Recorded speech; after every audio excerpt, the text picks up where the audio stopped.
Hello and welcome to the Cairngorm Sled Dog Centre. The main aim of the Cairngorm Sled Dog Centre is to give visitors a small insight into our sport and the way of life we enjoy here. The Alaskan Husky is an animal that travels up to 80 miles a day in conditions if required of minus 40 degrees Celsius. The training sessions are not husky jolly rides. We do not do Walt Disney at the centre, nor is it a game or a hobby. We hope you enjoy your visit to the centre as much as our sled dogs enjoy running in harness. Happy trails.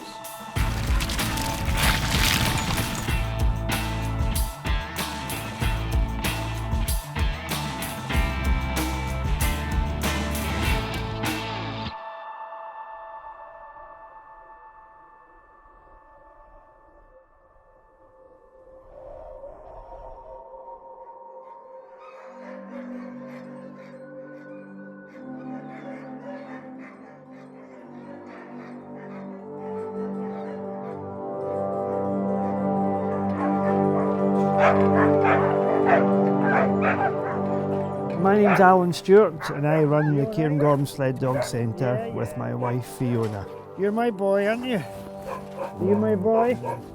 The Cairngorm Sled Dog Centre was set up really for a way of life that we could have with our sled dogs 24/7, running them from the back door into the Cairngorms, and we can attract media and PR through taking clients with us on sled dog training trips.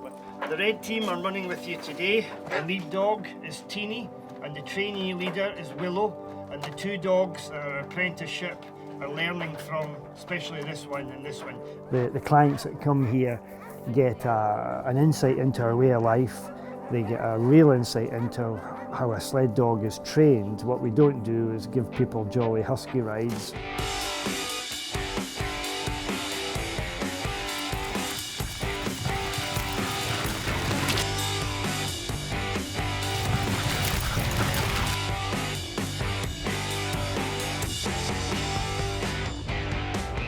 We train sled dogs with ATVs.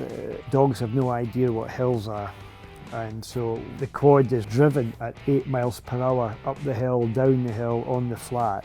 So my dogs are completely tuned to do a certain speed whenever they go. Up mountains, down mountains, 8 miles an hour all the time. But you can't train the dogs like that if you've got a silly wee sled.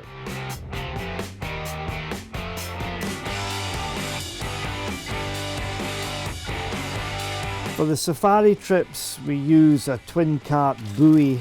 I can put up to about 16 sled dogs on this. The safaris were originally set up so that the dogs could actually meet total strangers halfway through their training program. In proper sled dog races, you're meeting vets all the time, but the dogs are under training or racing stress. So halfway around the safari, we would stop and we'd get the clients to actually water and help snack the dogs. And the dogs got to know strangers, and they don't seem to bother about strangers anymore.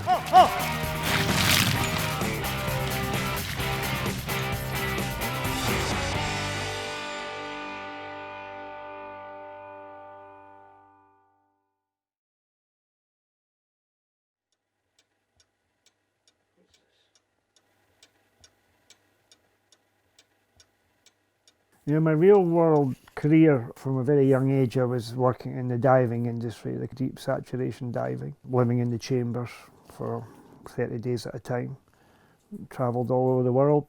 That's where the finance comes. This is a way of life here, it's not for everybody.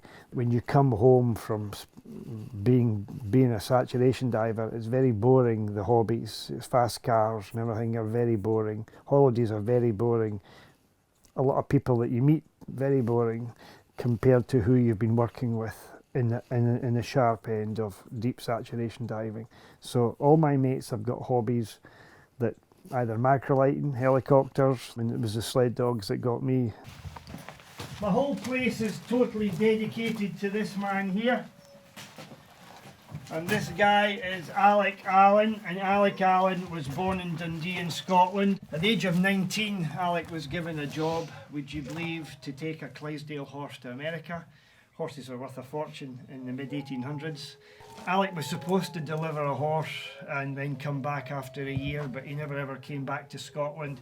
He ended up in Nome, Alaska, where he became a professional sled dog specialist. And him and his mates started one of the biggest and the probably first proper real sled dog race that we know in our history. I've been quite fortunate in sled dog racing.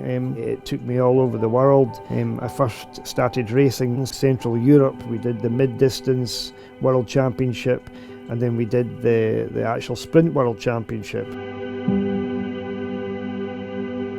The most competitive sled dog race I've ever raced in was a 12-day sled dog race. It was about 700 miles in Ushuaia, which is the southernmost city on the planet. For these races, you have to take a handler with you, a proper helper, a handler. So I took John with me, and John was just 11 years old when I took him to the base of the world.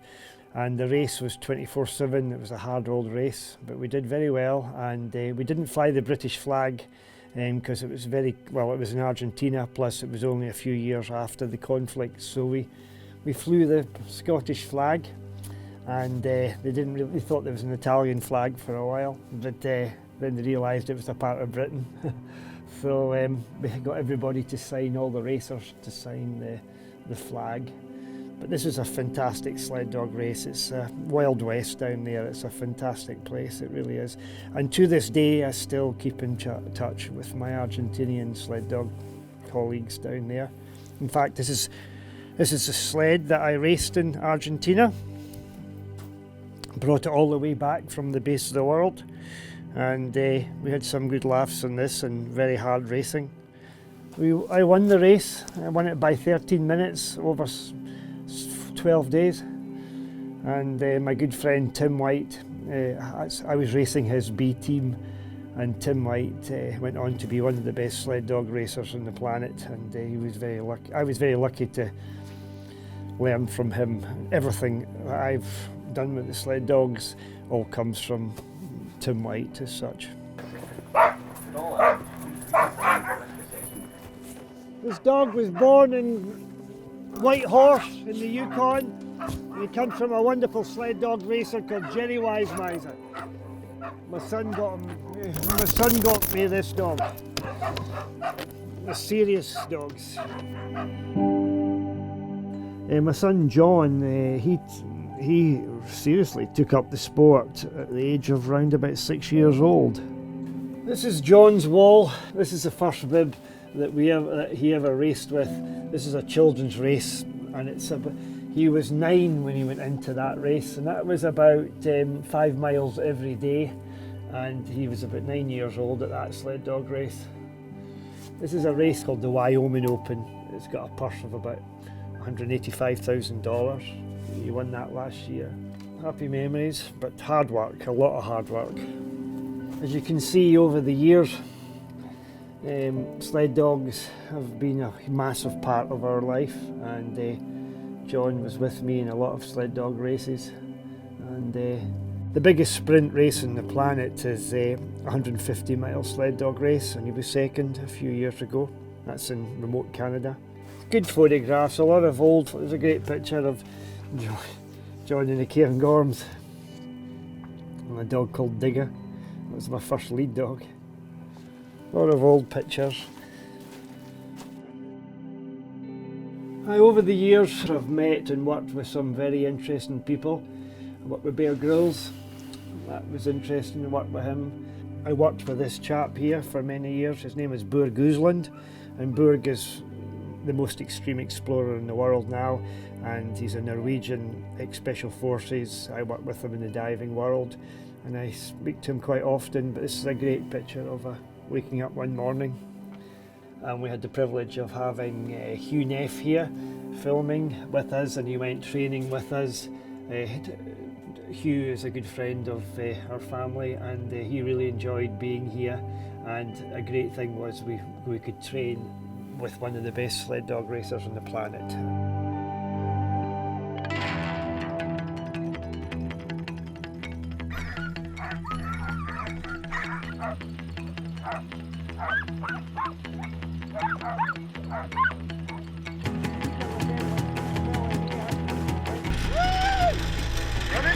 Scott.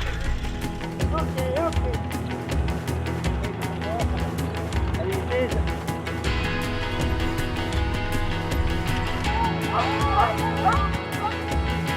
The dogs are even more excited now. Now that they've been warmed up, they're ready to rock and roll.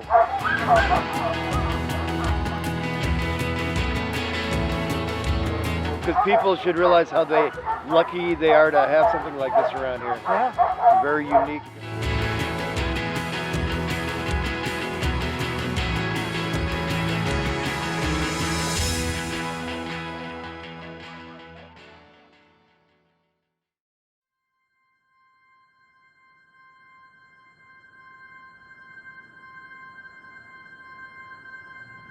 I have spent a lot of time with serious good dogs, and a lot of people have dogs as pets and all that stuff. I've had them, I've worked with them, they've been my income, plus also they're all very much my best mates. This is Harley, and Harley is another Alaskan. They're all Alaskan Huskies, but this guy's what we call a wheel dog, and him and his twin brother are one of my best wheel dogs. I have a black team, a red team, and a blue team, and the black team are the best of the best. And these guys have never left the black team. They're serious sled dogs. I have adventures with dogs every day, and when you're actually physically working with them and they're all just sitting behind your house and you can run them like we've been doing, that's quite special. We're just one big family with the sled dogs. It was never set up to be a financial gain thing. It was all to do right for the dogs. To be a part of their life, mainly, everything's all geared up for them. We use a lot of dogs, different types of dogs, not just sled dogs. We use different types of breeds for the dogs. One of the best dogs I ever had to help me was a dog called Buster. And Buster was a German short-haired pointer that I got from a fish and chip shop in London, and he's been passed away now for nearly 6 years, but he's a very good dog, and I was very lucky. A wonderful dog called Higgins, he trained him up, and he was so good, he took to the sled dog racing so good that we crossed the Alps with him, and a top-class dog.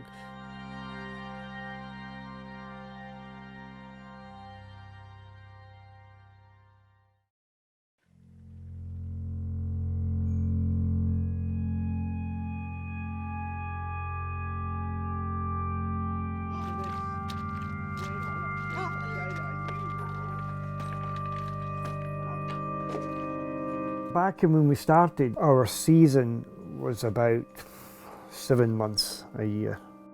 Now it's 3, and that's how bad it is with the weather. 80% of people would think this is good, you know, thinking this would be the winter wonderland, but this has been with us for about 5-6 hours, and the speed the snow melts is incredible, it really is. It's the thawing that gets me here. The weather can change, crazy weather, up and down, and the ground never gets a chance to dry, or it's just liquid mud. We've got this.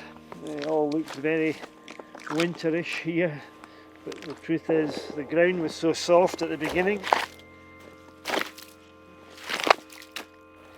and everything. You can't run dogs through this at all. It's just all. It's melting so fast now. In the last couple of hours, it's seriously, and it's just going to go into the ground and make it liquid again.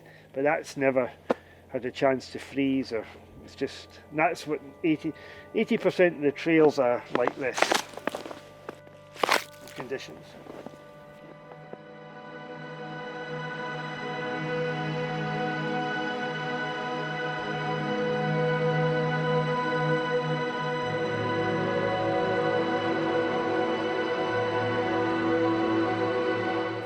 90% of people haven't got a clue about what climate change is doing. I mean, it was dead easy for me to talk about it because it affected me. That's the bottom line. It's affected us big time. It's not that it might happen. It has happened, and it's affected the sport. All the races are finished. The races that I used to do in Europe, because there's no snow. In America, massive problem. It's crazy, it really is bad.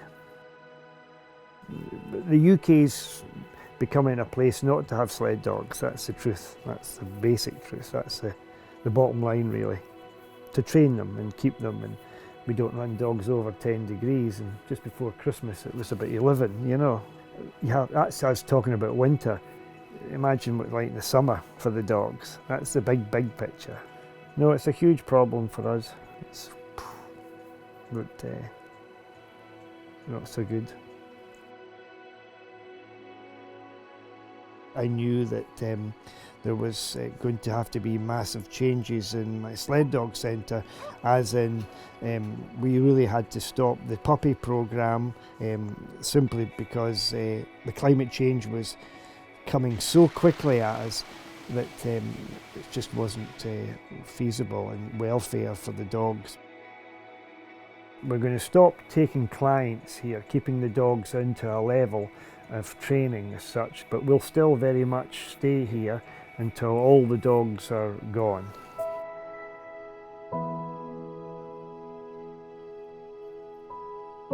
We can honestly say that it's been quite a special way of life with dogs. As I say, not for everybody, but for us I found it was good fun. Something positive to look forward to every winter. And it's not just the human input, it's the dogs all the time, just working with dogs.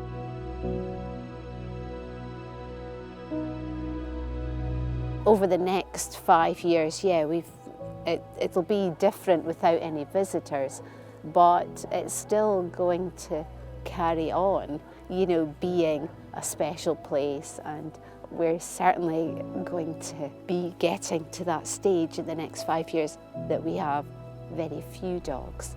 So there's a lot of sad times coming. I can't do any more.